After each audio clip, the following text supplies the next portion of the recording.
Hi, in this video I'm gonna be walking through how to add blur effects in your existing photos on iPhone. First of all, go to your browser and search for photo background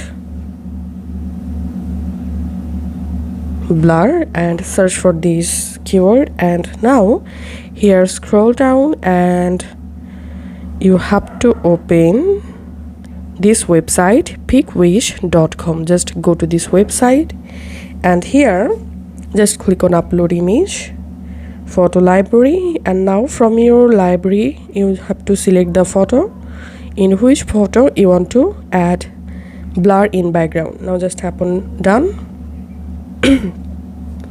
and here as you can see blur is adding. It may take some time to add blur in your photo background.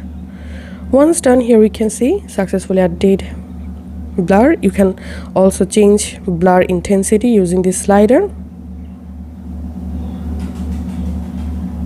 So here's I'm selecting 1. Okay, now just tap on download image and you have to log in here to download the image. So all you have to do is just you can sign up for free by tapping here. Once you successfully signed in, just tap on download button and the photo will be downloaded in your iPhone gallery. So that's how we can easily make a photo background blur in iPhone. If this video helped you out, please leave a like and leave a comment down below. Thank you for watching.